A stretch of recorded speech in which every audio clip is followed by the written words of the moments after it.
Night fell over the dense forest, wrapping my body in a black cloak of cold and fear.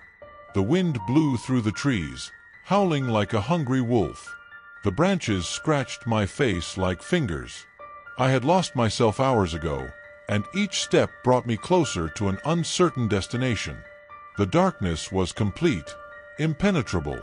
Not even the moon, usually a faithful companion in solitude, deigned to appear. I stumbled over exposed roots and uneven rocks. My heart was beating wildly in my chest. Suddenly, a sound froze me to my soul. A soft crack, like a tree branch breaking.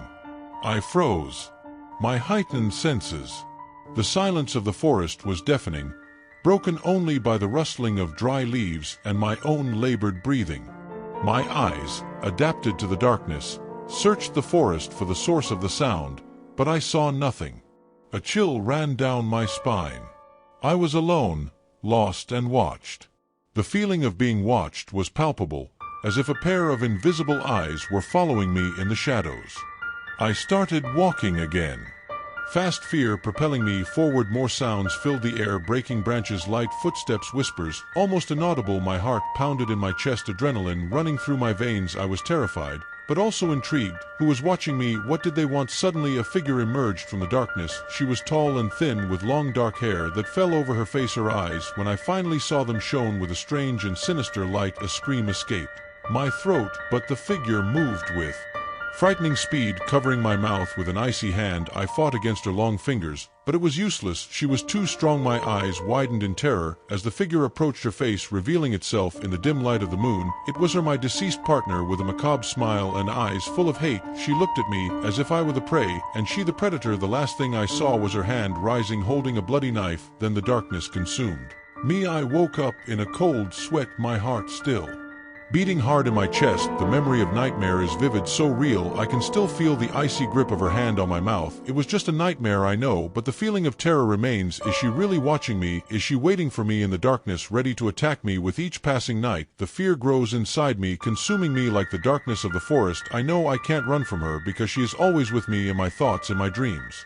The only thing I can do is wait, pray that she leaves me alone, but I know deep down in my heart she never will. She is waiting for me, and I know that one day she will find me. The light of day did little to alleviate the horror that had settled in me. The forest, before just an unknown place, now it was a symbol of her persecution. I looked for help, of course. I spoke to sheriffs, with people who claimed to know local legends, but they were met with skeptical looks and words like stress and trauma. What they didn't understand was that it wasn't imagination, it was real. I had proof. Every morning when I woke up, I would find a twisted branch on the porch, like a sweaty finger pointing at me. Sometimes I saw slender figures passing by windows, peripherals disappearing before I could react. One night, I couldn't take it anymore. I left the house with a flashlight in my hand and went back to the forest, the place of the nightmare. I walked for hours, determination overcoming fear. I needed to find an answer, even if it meant facing her again. It was in a clearing where the moonlight filtered through the treetops that I saw her back bent over something on the ground. My heart raced, but this time anger overcame terror. I ran towards her, screaming her name. She turned slowly, the macabre smile still present on her pale face. But what made me freeze was not the smile, but what she held in her hands were bones, human bones arranged in a grotesque way, like a macabre offering. My mind connected the dots. It wasn't me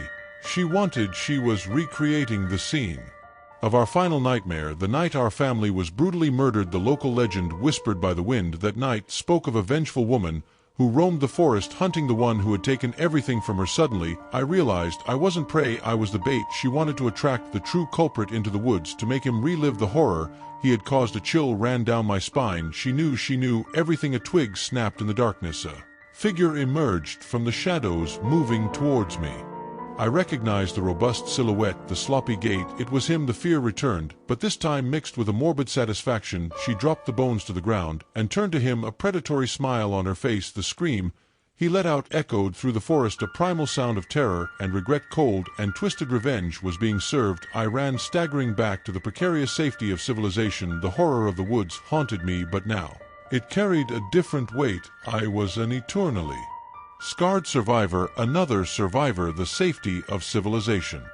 offered little solace. The suspicious looks of the sheriffs turned to looks of pure terror. When I told the full story, no one believed my dead partner was a sadistic avenger orchestrating everything from the shadows. I tried to move on, but the woods crept in my life. Nightmares tormented me every night. Variations of that terrible night. I was everywhere, in the reflection of a store window, in the quick flash of a movement in the crowd. Years passed, and life followed its tortuous course. I moved to another city. I tried therapies, but the mark of the forest never disappeared. One night, I woke up with a familiar premonition, an inexplicable chill in my spine. I looked at the window, and there was a twisted branch on the balcony, like an old acquaintance greeting me. My heart raced. I knew what that meant. She had found another culprit, or maybe all of them. Revenge was complete, but the feeling of peace that should have come never arrived. In fact, I felt a deep emptiness, an overwhelming loneliness. She, the personification of my horror, was the only link I had left with my past life. Without her, there was only the deafening silence and the memory of what I lost. I closed my eyes, trying to push away the ghosts of the past,